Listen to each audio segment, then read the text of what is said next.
परम श्रद्धेय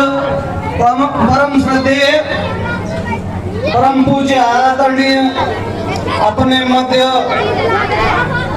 एक महान विचारक के रूप में हम सबका मार्गदर्शन करने वाले श्रद्धेय आचार्य जी के श्री चरणों में नमन करता हूँ और आपको दो पंक्तियों के माध्यम से अवगत करा देना चाहता हूँ कि अपना अपना विवेक होता है, नहीं काबिल हर एक होता है और परम श्रद्धेय आचार्य जी जैसा लाखों में एक होता है। तो समाज के लोगों को अपने विचारों से लाभान्वित करके परम श्रद्धेय आचार्य भोजनाथन जी।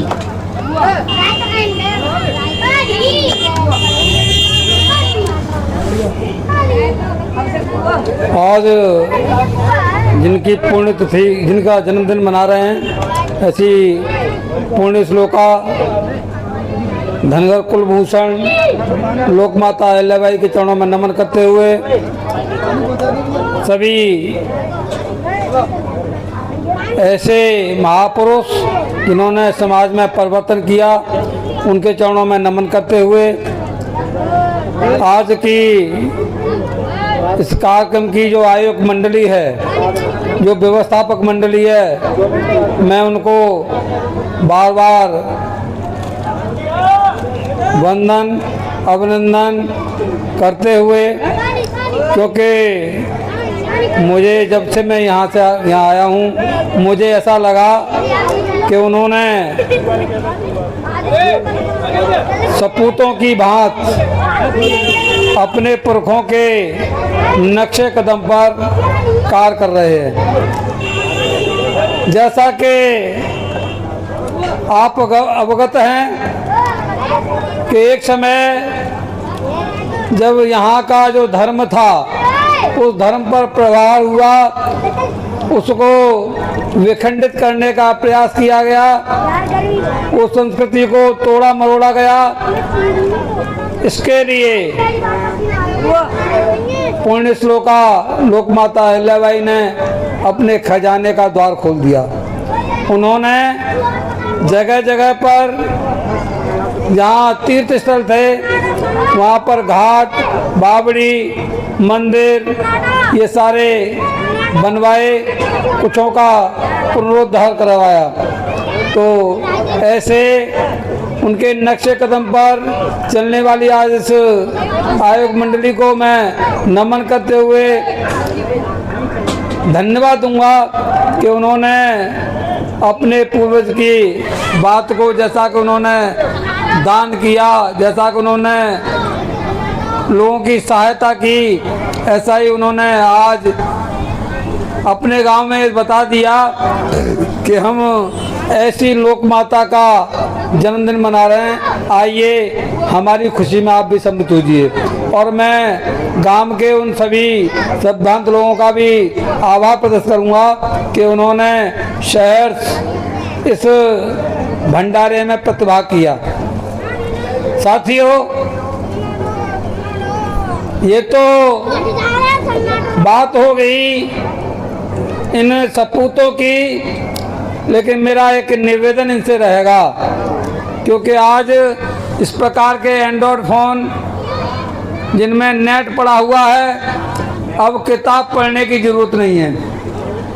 आपको ये समझना होगा कि जिनकी आप पुण्यतिथि मना रहे हो, जिनका जन्मदिन मना रहे हो, जिनकी आज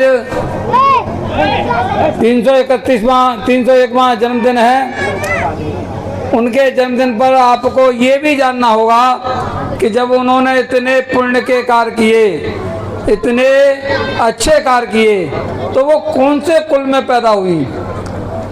जब आप सर्च करोगे, गूगल में सर्च करोगे, तो उनकी जो हिस्ट्री है उसमें मिलेगा कि वो धनगर कुल में पैदा हुई। तो साथियों, हमें आज इस अवसर पर, क्योंकि ये आप जान लें, सन 1931 में जब साइमन कमीशन के समय पर जातवार गणना हुई तो जातवार गणना के समय पर हमारे पूर्वजों ने अपनी जात के रूप में धनगर अंकित कराया। उस शब्द को जब संविधान बना, व्यवस्था बनी, तो उसको संवैधानिक अधिकार दिया गया। वो संवैधानिक अधिकार नहीं होता तो आप ये जान लें कि आगरा सुरक्षित अथवा टूंडला सुरक्षित से जो प्रदेश की पंचायत में और देश की पंचायत में विधायक सांसद बने बैठे हैं, अगर वो कानूनन नहीं होता तो उनका इलेक्शन शून्य हो गया होता। यानी विपक्षी पार्टियां उनके इलेक्शन को शून्य कराती। अब आप ये समझ लें कि वो वैधानिक है।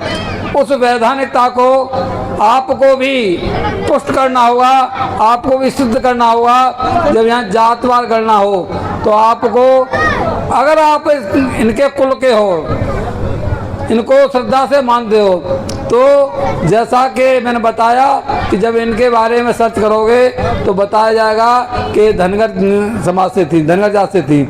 तो आपको भी अपने जात के कॉलम में इस जनगणना के समय पर धनगर लिखाना होगा। साथियों, जहाँ तक मातेश्वरी की बात है, इन्होंने अपने समय में महिलाओं का एक समूह बनाया, उनको तैयार किया, सेना बनाई, क्योंकि ये स्वयं महिला प्रशासक थी और इन्होंने शांतिपूर्वक 30-31 वर्ष शासन किया और दुश्मन इनके प्रभाव से, इनके आभा मंडल से, इनके व्यवहार से वो इन पर आक्रमण करने का साहस नहीं कर सके। ये इनकी विशेषता थी। न्यायप्रिय थी, क्योंकि सच्चे न्याय के लिए इन्होंने अपने बच्चे को भी मृत्युदंड की सजा सुना दी थी। लेकिन बड़ी ताज्जुब की, बड़े दुख की भी बात यह है कि आज जो हमारे मुखिया हैं, क्योंकि परिवार का मुखिया वही मान्य होता है, उसी की पूजा होती है जो सबको समान भाव से देखता है और सबकी व्यवस्था करता है। लेकिन वर्तमान में जो हमारा नेतृत्व कर रहे हैं, उन्होंने शिक्षा को कमज़ोर कर दिया। क्योंकि आप देख रहे हो गांव-गांव में स्कूल बंद हो रहे हैं और दारू के ठेके खुल रहे हैं। तो हमें ये विचार करके, क्योंकि शिक्षा इतनी महंगी कर दी गई है कि आम आदमी पढ़ा नहीं पाएगा। दूसरी बात रही सर्विस की, तो मुझे लगता है कि अगर राहुल गांधी ये आवाज़ नहीं उठाते तो ये जो लेटरल एंट्री है, यानी पर्दे के पीछे से जो भर्ती है, वो नहीं रुकती। तो मैं समझता हूँ क्या सरकारी नौकरी गूलर का फूल हो गई होती। साथियों, हमें ये विचार करना पड़ेगा कि जिन महापुरुषों ने एक नारा दिया था, शिक्षित बनो, ये शिक्षित बनो का नारा था ज्योतिबा फुले का, बाबा साहब का था संगठित रहो, क्योंकि जब संगठित रहोगे तभी आप अपने जो दुश्मन हैं या जो आपको परेशान करते हैं उनसे मुक्ति पा पाओगे। और संघर्ष की बात थी तो संघर्ष किया इस कुरीतियों के खिलाफ, पाखंड के खिलाफ, आडंबर के खिलाफ ज्योतिबा फुले ने। तो ये तीनों महापुरुष जिन्होंने शिक्षित, संगठित और संघर्ष की बात की, उनके शिक्षाओं को अपने जीवन में ढालने के लिए हमें बाबा साहब, क्योंकि आज बाबा साहब बड़े प्रासंगिक हो गए। बाबा साहब ने हमें इतने मौलिक अधिकार दे दिए कि हम बराबर में बैठ सकते हैं, अपनी बात कह सकते हैं, हर जगह पर हम जा सकते हैं, कहीं बस सकते हैं। तो ये सारी जो मौलिक अधिकार हमें दिए, उनको मौलिक अधिकारों को बचाने के लिए, उस लोकतंत्र को बचाने के लिए हमारी जिम्मेदारी है। हम आज के दिन ये प्रतिज्ञा करें कि उन मौलिक अधिकारों का हनन न हो। लोकतंत्र लगभग ख़त्म होने जा रहा है, क्योंकि आप ये देख रहे हो कि लोकतंत्र के 4 पाए होते हैं, जिसमें नंबर 1 व्यवस्थापिका, विधायिका, दूसरा मीडिया अगला न्यायपाल का। पहले लोग सोचते थे कि अगर किसी प्रकार का झगड़ा हो गया, पुलिस ने नहीं सुनी तो लोग कहते चलो तुझे न्यायालय में रगड़ूंगा। अब न्यायालय भी बिक गया। तो साथियों, इस लोकतंत्र को बचाने के लिए हमारी माता बहनों की, भाइयों की ज़रूरत है, क्योंकि अब ये बेचारी ये जानती हैं, क्योंकि ये बड़े लाड़ प्यार से सारे काम बंद करके बच्चों को तैयार करेंगी, स्कूल भेजेंगी। लेकिन अब ये सोच लीजिए कि आज की डेट में आपके नौनिहालों के साथ बड़ा छलावा हो रहा है। इसलिए इस ऐसे लोग जो आपके अधिकारों के खिलाफ हैं उनको समझिए, क्योंकि शिक्षा यही कहती है, वो विवेक पैदा करती है। वो ये कहती है कि तू दोस्त को दुश्मन की पहचान कर, क्योंकि सारी पीली धातु में सोना नहीं होती। अगर आपके पास कसौटी होगी, होता ये है कि जो अज्ञान होते हैं, अनजान होते हैं, वो बहक जाते हैं, या यूँ मान लीजिए कि पीतल को सोने के भाव लेके आते हैं और सोने को पीतल के भाव बेच देते हैं। तो इसलिए हमें ज़रूरत है अपने मूल को समझने की, अपने परिवेश को समझने की, और उस परिवेश को समझ करके बाबा साहब ने जो हमारे लिए व्यवस्था की, उस व्यवस्था को बचाने की, उसको स्थिर रखने की